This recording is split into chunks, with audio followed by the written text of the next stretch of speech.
الرحمن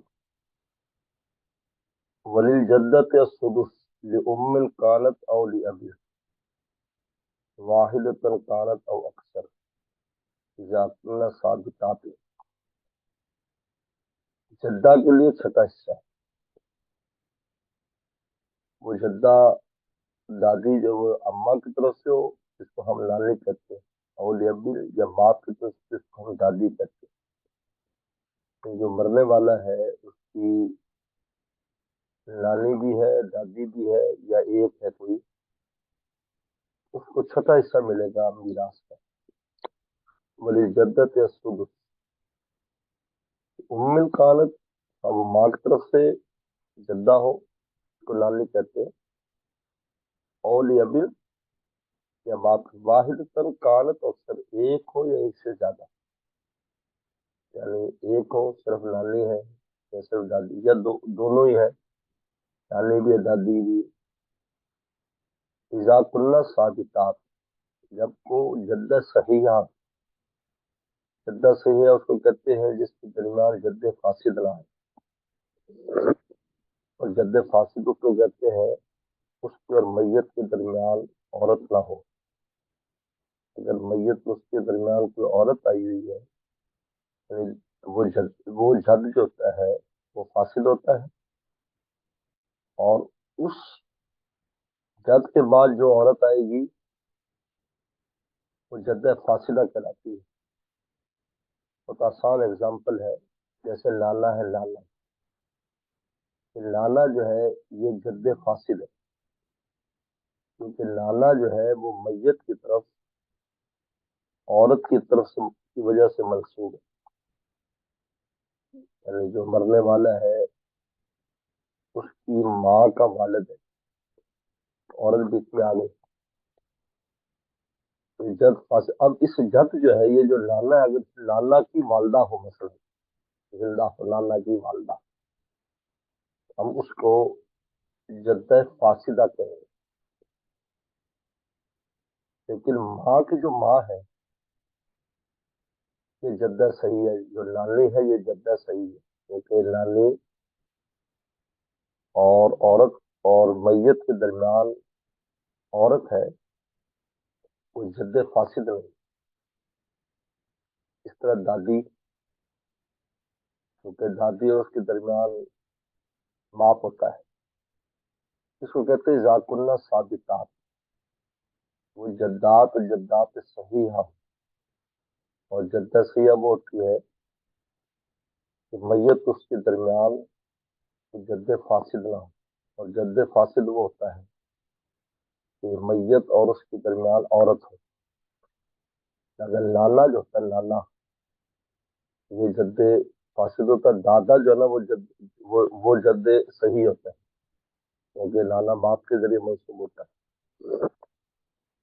متحاذیات فی الدرجتے، اور وہ درجے میں برابر ہو، یعنی ادھر نانی ہے تو ادھر دادی ہے برابر، تو دونوں کو سدس دونوں میں تقسیم ہو جائے. لیکن ادھر تو دادی ہے اور ادھر نانی کی ماں ہے، ہم پرنانی کہتے ہیں. ادھر نانی کی ماں ہے، یہ جو دادی جو ہے نا وہ قریب ہے میت سے، اور پرنانی جو ہے وہ دور ہو گئی، تو پھر اس کو نہیں ملتا. جو جتنا دور ہو جائے گا قریب والی کو ملے گا، دور والی دادی کو نہیں ملے گا. لیکن یس اتنا کلہن بالام، ساری دادیاں نانیاں ماں کی وجہ سے ثابت ہو جاتی ہے. اگر میت کی ماں موجود ہے تو پھر نہ کسی دادی کو حصہ ملے گا نہ نانے کو. یہ تو اس کو پتا ہے جب ماں نہ ہو. بل ابویات ایزن بالاب، اور ابویات یعنی دادیاں جو ماں سے ثابت ہے. اگر ماں زندہ ہے تو دادی کو نہیں ملے گی، لیکن باپ کی موجودگی میں نانی کو مل جائے گی. ماں اگر نہیں ہے، یعنی مرنے والا جو میت ہے اس مرنے والے میت کا جو ہے وہ باپ موجود ہے، باپ کی ماں بھی موجود ہے یعنی دادی، لیکن ماں نہیں ہے مرنے والی، اور نانی زندہ ہے۔ نانی چھٹا حصہ لے گی لیکن دادی نہیں لے گی، کیونکہ وہ بیچ میں واسطہ جو ہے وہ خود موجود ہے۔ لیکن اگر ماں زندہ ہے تو پھر دادی نانی دونوں کو ہی، وکذالک بالجد، اسی طرح دادے سے بھی ثابت ہو جاتی ہے ابویات۔ دادا اگر زندہ ہے، الا ام الاب، سوائے دادی کی، دادا موجود ہو تو دادی جو ہے اس کو ملے گا، اس لیے ملے گا کہ وہ اس دادے کی بیوی ہے، اس دادے کا اس میں کوئی دخل نہیں ہے نسبت میں۔ ہاں اس دادے کی ماں زندہ ہو، مثلا دادا بھی زندہ ہے، دادا کی ماں بھی زندہ ہے، دیکھو یہ ہے بالفرض و تقدیر، اس اگر اتنی لمبی عمر ہے کہ اس کو سب ہے کہ شریعت سارے مسائل کو بیان کرتی ہے۔ اگر بالجد دادا ہے اور دادے کی اس میں ماں زندہ ہے، تو دادا کی ماں کو نہیں ملے گا اگر دادا موجود ہے، اس طرح دادی کو نہیں ملے گا اگر باپ موجود ہے میت۔ لیکن اگر دادا موجود ہو اور دادے کی بیوی ہے، کیونکہ دادی لگتی ہے میت کی، تو پھر اس کو ملے گا الا ام الاب، وہی حالت کتنے اوپر چلی جائے، فإنها ترث مع الجدہ، مع الجد، جدہ نہیں جد، یہ جو ام الاب ہے یہ وارث بنے گی دادے کے ساتھ، لأنها ليست من قبله، کیونکہ اس کی طرف سے نہیں آئی، باپ کی طرف سے آئی تھی کیونکہ باپ کی ماں ہے، تو باپ ہے نہیں، جب باپ ہے نہیں ورات جو ہے وہ دادی لے کر جائے گی، اور دادا جو ہے دادے کو بھی ملے گی وراثت، اس کا وہ الگ پیچھے گزر چکا ہے۔ والقربا من ای جہت کانت تحجب البعدا، من ای جہت کانت،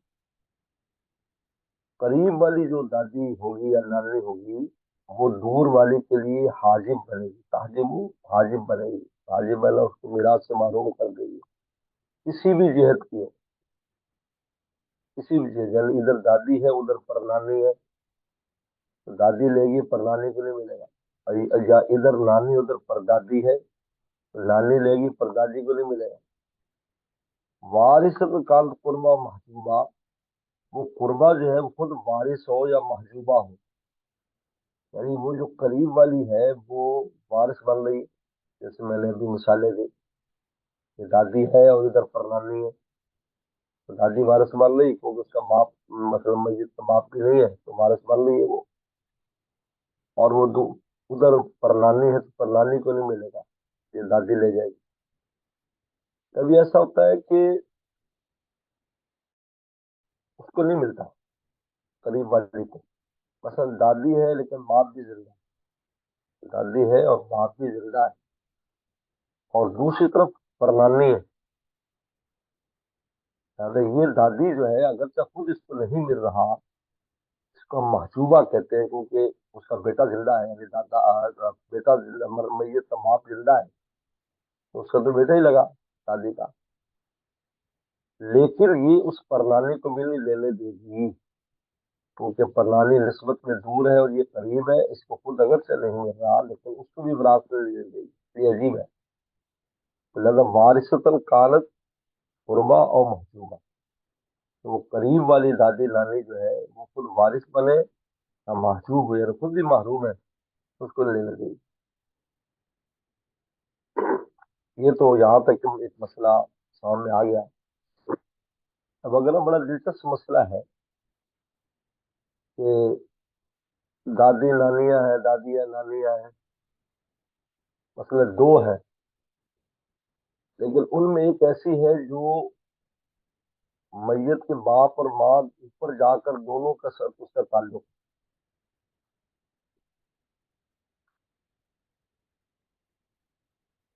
دونوں کا تعلق، مثلا एक तरफ तो परनानी है, परनानी,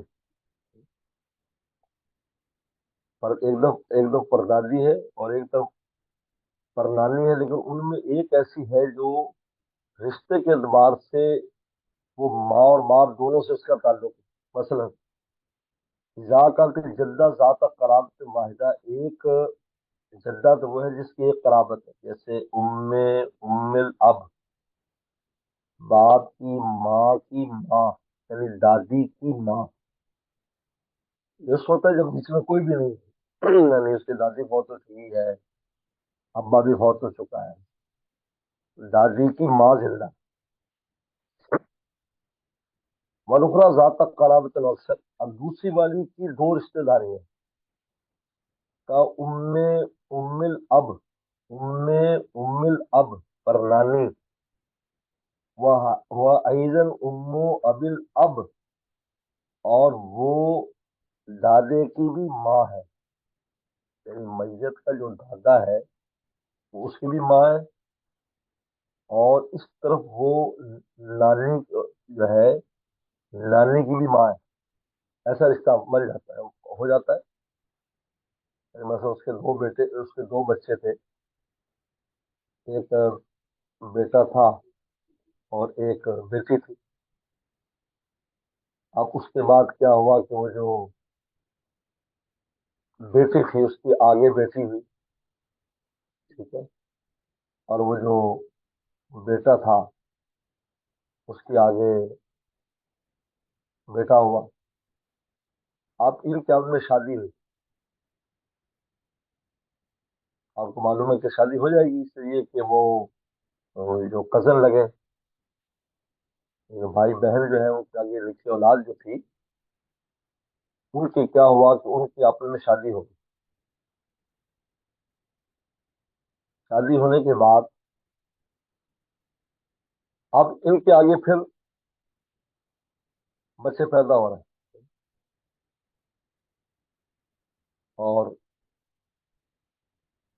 फिर इनके अंदर एक लड़की पैदा हुई, एक लड़का पैदा हुआ। अब लाजिम बात है कि जो लड़का है उसने किसी से शादी कर ली और लड़की ने किसी और से शादी कर ली। अब उनमें से आगे जाकर एक बच्चा पैदा होता है। उस बच्चे की, यानी एक तरफ जो नानी है उसकी परनानी जो है वो तो कोई और बनती है, और जो उसकी जो परदादी है वो परनानी और परदादी ऊपर जाकर वही उस औरत से क्योंकि नीचे लड़ी आ रही है, या तो वो जो औरत वहां पर जो जिंदा है वो परनानी या परदादी, वो एक तरफ से माँ की तरफ से भी आ रही है, बाप की तरफ से भी आ रही है। जरा गौर करेंगे तो आपको ये बात समझ में आ जाएगी, इतनी मुश्किल नहीं है। आप इसको जरा इस तरह देखें।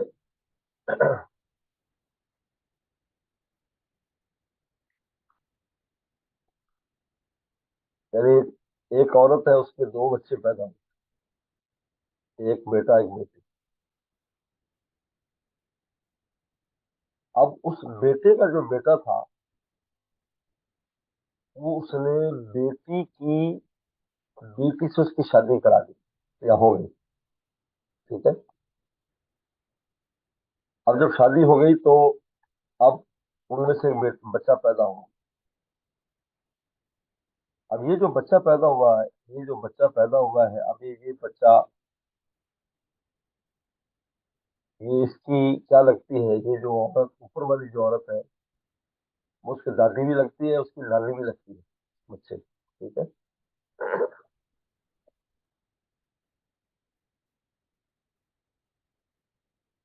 अब उसके बाद ये दो करात वाली हो गई। अब एक और औरत थी,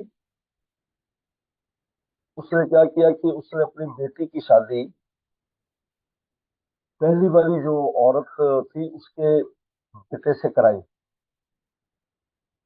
यानी ये जो था, ये तो इसके दो बच्चे थे, इन दो बच्चों में से जो है वो एक बच्चे, ये दो बच्चे थे, उन दो बच्चों में से एक लड़का पैदा हुआ। लड़का पैदा होने के बाद ये जो लड़का था ऊपर वाली जो दादी है वो इसकी दादी भी लगती है और एक तरह इसकी नानी भी लगती है, दोनों रिश्ते इसके अंदर आ जाते हैं। ठीक है। जब उसके अंदर दोनों रिश्ते आ गए, अब उसने, वो जो लड़का था उस लड़की की और शादी करा दी। दादी वादी कहीं और शादी कराएगी तो वो जो औरत होगी, अब उन्हें आगे फिर औलाद पैदा होती रहती है। वो जो दूसरी औरत है जिससे इसने अपने इस नवासे की, अपने पोते की शादी कराई, तो लाजिम बात है कि उसकी जो अ, माँ होगी, उस लड़की की माँ, लड़की की जो माँ होगी, वो लाजिम बात है उसकी नानी होगी। अब नीचे जब आगे अभी जो बच्चा पैदा होता है, इसकी विरासत का मसला है। अब इसकी विरासत में उधर वो परदादी जिंदा है और उधर उसकी परनानी जिंदा है। अब ये जो परदादी है वो ऊपर जाकर नानी भी बन रही है, दादी भी बन रही है, और दूसरी तरफ वाली जो है वो सिर्फ और सिर्फ उसकी परनानी बन रही है। अब ये इसको कहते हैं एक दो करामत वाली, एक करामत वाली, ज्यादा कहते हैं इनका जद्दा जात करामत वाहिदा। अगर एक दादी एक करामत वाली, जैसे उम्मे उम्मिल अब, और दूसरी दो करामत वाली अक्सर है, जैसे उम्मे उम्मिल ये एजन उम्मे अबिल अब, परनानी, लेकिन वो बाप के, है ना, बाप की माँ भी है, बाप के बाप की माँ, बाप के बाप की माँ भी है और परनानी भी है। लिहाज सूरा इस वक्त किताब बनी हुई है। अब इसमें सुदस कैसे तकसीम करेंगे? युकसम यूसुफ अंसाफन बेतमाल अबदान। अबू यूसुफ तो कहते आधा आधा किए जाते, बस तो कहते दो ही है ना, तो दो है तो आधा करते हैं। लेकिन इमाम मोहम्मद कहते असलासल बेतमाल जिहाद, उसके तीन हिस्से किए जाए, तीन हिस्से करके, जिसकी दो कराबतें उसको दो हिस्से दिए जाए, जिसकी एक कराबत उसको एक हिस्सा दिया जाए, जिसकी एक कराबत उसको एक हिस्सा। क्या इन्होंने सूरत बनाई है, इस सूरत को आप समझने की कोशिश कर लें, अगर यहाँ से समझ में आती है, वरना बात आसान है कि ऐसी सूरत हो जाती है कि ऊपर जो परनानी है और परदादी है वो एक जाकर एक हो जाती है, और दूसरी तरफ जो है वो सिर्फ परनानी है। यानी जो मैयत है, जो मरने वाला है, उस मरने वाले की जो माँ है, उसकी माँ की जो माँ है वो तो, वो भी जिंदा है। और उसका जो बाप है, उसके बाप की जो माँ है, उस माँ की माँ भी जिंदा है। लेकिन वो माँ की माँ एक तरह से ऊपर वाले रिश्ते में जाकर उसकी परनानी भी लगती है, परदादी भी लगती है, परनानी परदादी भी, तो लिहाजा उसकी दो कराबतें और ये परनानी की एक कराबत है। लिहाजा जिसकी दो कराबतें वो यूसुफ को कहते हैं कि दोनों नादा में तकसीम करें। फिर इमाम जना अबू मोहम्मद फरमाते हैं कि नहीं, जिहत के एतबार से, क्योंकि उसके पास दो निस्बतें हैं, वो परनानी भी लगती है, परदादी भी लगती है, और ये सिर्फ परनानी लगती है। लिहाजा इस वजह से तीन हिस्से किए जाए सुदस के, और दो हिस्से दो कराबत वालों को दिए जाए और एक हिस्सा एक कराबत वाले को दिया जाए। यानी ये बिलफर्ज व तकदीर है कि इतनी लंबी उम्र की औरतें मौजूद और नीचे वाली ना हो, वरना अगर माँ जिंदा है तो फिर किसी को कुछ भी नहीं मिलता, और अगर बाप जिंदा है तो बाप की तरफ से निस्बत यहाँ किसी को भी नहीं मिलता। इस तरह अगर दादा जिंदा है तो तब भी बाप की तरफ से आई निस्बत किसी को नहीं मिलता सिवाय दादी, क्योंकि दादी मतलब वो दादे की वजह से मैयत तो मंसूब नहीं है, बल्कि बाप की वजह से मंसूब है, तो उसको तो मिलता है। लेकिन और भी कोई निस्बत से आएगा बाप की, उसको नहीं मिलेगा अगर दादा मौजूद है। अगर बराबर में ऊपर नीचे है तो लाजिम बात है करीब वाली लेगी, दूर वाली नहीं लेगी। अगर करीब वाली किसी वजह से महरूम है तो तब भी दूर वाली नहीं लेगी। जैसे मैंने बताया कि दादी जिंदा है और परनानी जिंदा है, तो दादी परनानी को नहीं लेने दी, चाहे उस दादी को खुद ना मिले, मतलब उसका बेटा भी जिंदा है, यानी उसका अब्बा जिंदा है मैयत का, पर दादी को नहीं मिले, लेकिन परनानी को भी कुछ नहीं मिले। और फिर अभी एक नादर सूरत इन्होंने बयान की है कि ऐसी सूरत आ जाए कि परनानियां यो परदादियां ऐसी हों, इनमें एक में दो निस्बत, एक में एक निस्बत है। अबू यूसुफ रहमतुल्लाह अलैह फरमाते हैं कि उनके दरमियान आधा आधा तकसीम किया जाएगा सुदस, اور اب मोहम्मद कहते हैं जिहाद के एतबार से तकसीम किया जाएगा। बहरहाल ये ये सारे असहाबुल फुरूज थे जिनके हिस्से मुकर्रर हैं। लिहाजा ये आपके ज़हन में होना जरूरी है कि आपको पता होना चाहिए कि यहाँ फलां है तो किससे साकित होता है और उसको कितना हिस्सा मिलता है। ये दो चीजें ही ज़हन में होना बहुत जरूरी है। एक तो उसका हिस्सा कितना है, अकेले में कितना है, किसी साथ किसी गाने में कितना है, और वो साकित किसकी वजह से हो जाता है। ये असहाबुल फुरूज में ये चीज ज़हन में होती है। इसी से ही सारे मसाइल निकलते हैं। असहाबुल फुरूज जब भी कहीं आएगा तो बस उसके आने के बाद उस मसले की जो है ना वो अदद मुकर्रर हो जाए कि ये मसला कितने से बनेगा। असहाबुल फुरूज का अदद ही उसको बनाता है दरअसल। वहीं से फिर बनाते हैं हम कि दो से मसला बनेगा, चार से बनेगा, आठ से बनेगा, जिससे भी तो तरीकाकार आगे आ रहा है। बाकी आगे जो असबात है, असबात तो पूरा पूरा ही रहते हैं, उनमें कोई इस किस्म का मुकर्रर हिस्सा नहीं होता। क्योंकि उसके बाद असबात का बयान है और फिर उसके बाद उन्हें बताया जाएगा कि भाई हमने मसला किस तरह निकालना है, मखारिज और फुरूज कैसे निकलेंगे, फिर कौन सा आदत लाया जाएगा तुझसे। बहरहाल ये कुछ इस तरह से नशे का खुदा